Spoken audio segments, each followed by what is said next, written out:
Ал қайырлы күн достар. Сіздермен бүгін ЭКГ сабақтарымызды жалғастырамыз.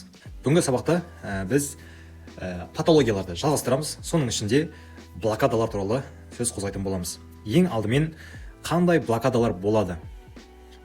Сіздерге мысал ретінде көрсетейін.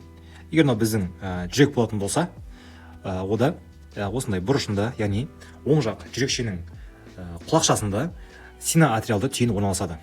Одан тармақтар кетеді. Мысалы, тармақтарында былай сіз көрсем, осылай сол оң жақ жүрекшеге, сол жақ жүрекшеге, және АБ түйінге келіп жинақталады. Одан ары қарай диск шоғыры арқылы пуркиния таяқшаларына тарайды. Дәл осы тұста АБ түйінінде, яғни осы тұста болатын блокадаларды біз синоатриалды блокадаларға жатқызамыз. Оның қандай түрлері бар? Яғни 3 дәрежесін ажыратамыз. Бірінші дәреже, екінші дәреже және үшінші дәреже. Міне оның анықтамалары берілген. Бірінші дәреже ол ЭКГ-да сіздер оны ажырата алмайсыздар. Яғни өте қиын. Ол көзге әлсін көріне бермейді. Осы жерде неге деген сұрақ туындайды? Себебі біз ол импульсты көрмейміз, синоатриалды түйіннен шыққан импульсты көрмейміз. Біз тек қана П тішесін ғана көреміз. Екінші дәрежесінде уже П QRST-дің, яғни әрбір комплекстен кейін пауза болып, осылай қалыпты келе жатады, и бір тұста просто пауза болып жоқ болып кетеді.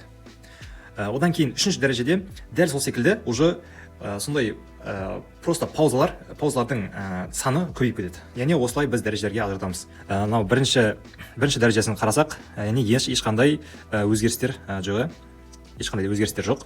Екінші дәрежесін қарайтын болсақ, екінші дәрежеде, яғни мынау П тішелерінің орны, ол жерлер сәл қалай айтсам болады, өз орнынан кеш шығып жатыр. Яғни бұл АБ блокаданың мобиц 1 дәрежесіне келеді. Яғни бір қысқарады, одан тағы да көбірек қысқарады. Дәл сол сөйтіп келе жатады. Мына жерде осы тұста просто PQRST комплексі жоқ болып кетеді. Бұл бізде синоатриалды блокаданың екінші дәрежесі, бірақ тип 1. Дәл осылай жаттап алсақ болады. Дәл сол секілді синоатриалды түйіннің екінші типі бар. Олар промежуток деп айтамыз ғой, яғни қашықтықтары бірдей болып келе жатады, яғни бірдей қалып келе жатады. И бір тұста олар жоқ болып кете салады. Мына жерде бізде толық комплекстер жоқ. И одан ары қарай дәл сол қашықтықта бір-бірімен осылай жалғасып кете береді. Бұл синоатриалды түйіннің блокадасының екінші типі. Үшінші типта уже қарап көрсеңіздер, бірнеше комплекстен жоғалып кетіп отыр. Мына жерде уже 2 комплекс жоқ. Дәл сол секілді мына тағы да 2 комплекс жоқ. Міне осындай көріністерді байқай аласыздар. Бұл синоатриалды түйіннің блокадасы. Мына жерде тағы да бір мысалымыз бар. Бұл уже ЭКГ снимкта қалай көрініс беретінін көрсеткен. Яғни мынау екінші отведениеде мынау біз синоатриалды түйіннің блокадасы екінші тип. Яғни бәрінің қашықтықтары бірдей, и мына тұста просто жоғалып кеткен. Түсінікті болса, ары жалғастырайық. Енді синоатриалды түйіннің блокадасынан кейін біз АБ түйіннің блокадасына келеміз. Оның қандай түрлері бар? Онда біз 3 дәрежеге ажыратамыз. Бірінші дәреже, екінші дәрежеде 2 түрі болады. Мобиц 1, мобиц 2 и үшінші дәреже. Бұның қандай ерекшеліктері бар? Яғни PR интервалын білесіздер. PR интервалы 200-ден асады. Яғни бізде жүрекшелердің жиырылуымен қарыншалардың жиырылуының қашықтығы алыстай береді. Себебі олардың арасында АБ түйін тұр. АБ түйінде блокада болып тұр. Яғни сол жерде пауза болады. Ол пауза нормада болу керек қой, бірақ ол пауза нормадан көбірек тоқтайды да, и соның әсерінен уже PR интервалы алыстай береді. Мынау суретімізді қайттан қарайтын болсақ, осы тұста блокадамыз болып жатыр. Бұл уже 200 банада көрскенде 200 миллисекундтан көбірек болады. Енді ЭКГ снимктан қандай болатын қарап көрсек, мына жерде мен уже сызып түсіндірген болатынмын, бұған айып етпейсіздер. Мен оның үстінен қызыл линиямен түсіндіре берейін. Бірінші дәрежесі қандай көрініс береді? 200 миллисекундтан ұзақ болады, яғни нақтағы қарайтын болсақ, PR интервалы, бізде мысалы мына жерде P тұр, нақта QRS комплекс және S, яғни 200 миллисекундтан ұзарған, бірақ PR интервалы барлық жерде бірдей. Осыны жаттап алайық, барлық жерде бірдей. Қашықтықтары бірдей. бұл бізде бірінші дәреже. Жалпы екінші дәрежеде қандай көрініс болады? Екінші дәреженің өзін бірінші ажыратып аламыз. Мобиц 1 және Мобиц 2. Мобиц 1-де қандай көріністерді көреміз? Бірінші анықтамасын оқып көрейік. Яғни PR интервалы әрбір импульс сайын алыстай береді. Міне сол бір көріністі біз мына жерден бақылай аламыз. Міне PR интервал басында осындай болып тұр. Осындай болып тұр. Одан кейін тағы да алыстаған бір-бірінен, одан кейін PR интервал тағы да алыстайды, и соңында жоқ. Қайда кетті? Яғни АБ түйінен ары қарай, яғни мына жүрекшеден импульс өтеді де, ол уже қарыншаға бармай қалады. АБ түйінде қалып кетеді. Осындай ерекшелігі бар. Дәл сол секілді Мобиц 2-де қандай көрініс болады? Мобиц 2 Мобиц 1-ге қарағанда ауыр, себебі ол уже күшейіп кетіп, үшінші дәрежедегі блокадаға алып келуі мүмкін. Мобиц 2-де қандай көрініс бар? Яғни PR интервалдары тең қашықтықта алыстаған күйінде болады. Мысал ретінде мына PR интервалы осы жерде осындай болып тұр. Осылай, яғни бір-бірімен тең. И келетті, просто P-дан кейін QRS комплекс жоқ болып кетеді.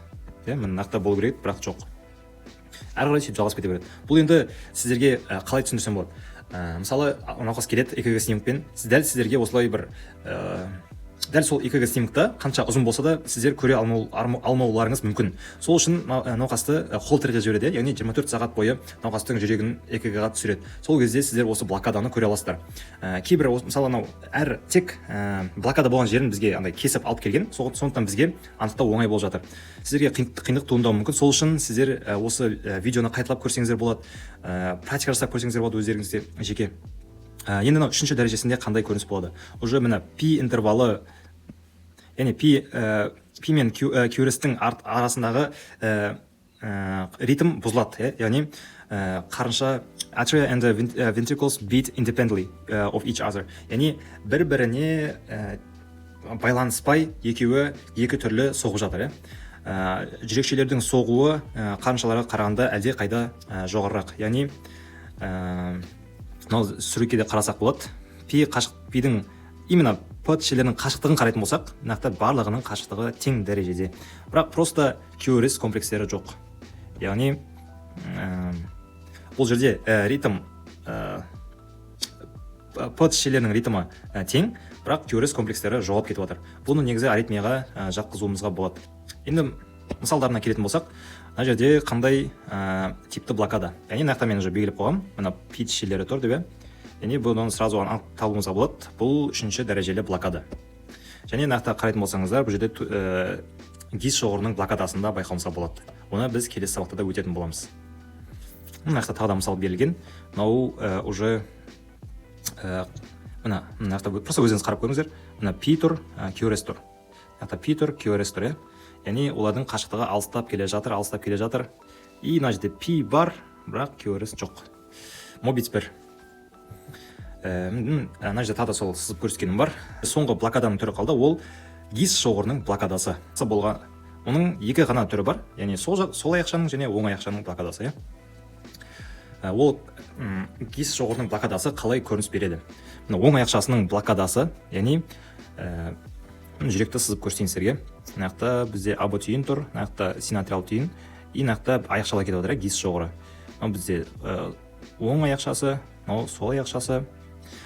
Осы тұста егер оң аяқшада блокада болатын болса, міне, просто оң аяқшаға, үлкенірек сызып көрсетейін, оң аяқшаға просто бармайды еш нәрсе, аяқтан блокироваться етіліп тұр.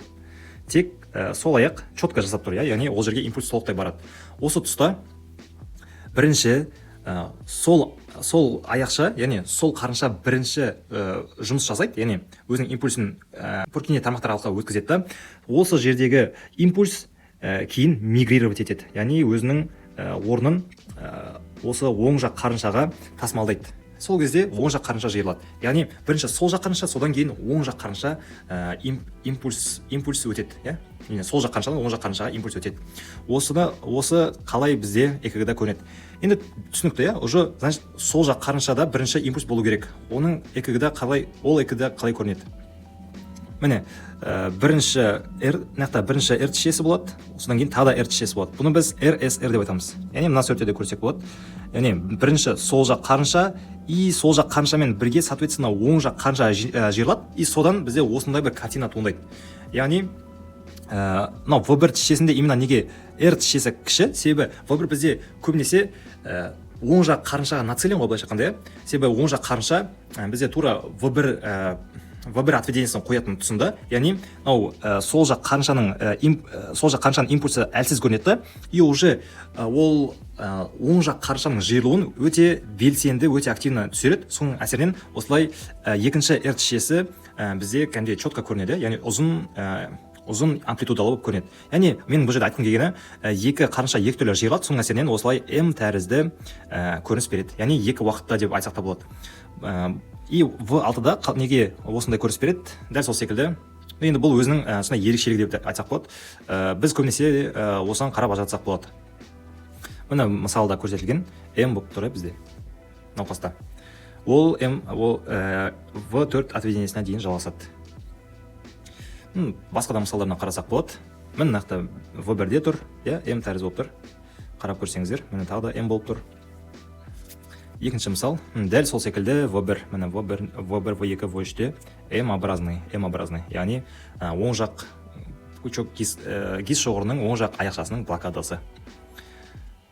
Нақты тағы да сол мысалымыз. Өздеріңізге скрин жасап алсаңыздар болады. Нақты ассоциированный, яғни Бургада синдромымен бірге блокада болып тұр еще. Бұл өте ауыр аритмиялардың түріне жатады. Енді сол жақ қарыншаның блокадасы дәл сол секілді. Яғни бізде сол жақ аяқша вообще жұмыс жасап тұрған жоқ. Сол үшін бізде оң аяқша бірінші импульсті өткізіп алады. Дәл сол осы жерден сосын импульстар былай қарай сол жақ қарынша қарай миграция жасайды. Сөйтіп сол жақ қарынша жиырылады. Дәл сол секілді ол V6-да М-образный болып көрінеді. Яғни просто жаттап алайық. Егер V6-да М-образный болса, ол сол жақ гис шоғырының блокадасы. Дәл сол секілді V1-де М-образный болса, М тәрізді болса, ол оғырның оң жақ аяқшасының блокадасы. Енді бұны біз орысша айтып үйреніп қаламыз. Былай айтайықшы, блокада левой ножки пучка гиса. Дәл сол секілді оң жақ болса, блокада правой ножки пучка гиса. Все, просто осылай кардиологтардың ең оңай жері қайсы болады. Сіз кардиолог болсаңыз, осылай қысқартуларды көп жаза аласыздар дегендей ғой. Келесіге көшейік. Мысалдары тағы да. Бізге оңай болғаны, бірінші отведениеде М-образный болып тұр. Нақты үшінші отведениеде рецепрокный положение, яғни зеркальный. Оны бәріміз келесі уақытта талдайтын боламыз. И міне V5, V6-да бізде М-образный болып тұр. Осыны сіздер жіберіп алмаңыздар. Міне рецепрокный тағы да отражение болып тұр. Осымен сабағымыз соңына жетті. Толық блокадаларды айтып шықтық. Жалпы бүгінгі сабақта не өтілді? Біз блокадаларды өттік, оның қандай түрлері болатынын талдадық, яғни синатриалды, АБ блокада және гис шоғырының блокадалары. Олардың дәрежесін өттік, бірінші, екінші, үшінші. Дәл сол секілді АБ блокадада 1, 2, 2А, 2Б и үшінші дәреже, и гис шоғырының оң жақ және сол жақ аяқшаларының блокадасы. Егер сіздерде сұрақ туындаса, оны ойланбастан комментарийға жаза беріңіздер, мен сіздерге міндетті түрде жауап беремін. Келесі тақырыбымыз бізде аритмиялар болады. Оның ішінде де көп тұрақтайтын тұстар болады. Назарларыңызға рахмет. Жақсылап талдап тағы да бір өздеріңіз қарап шығыңыздар. Сау болыңыздар.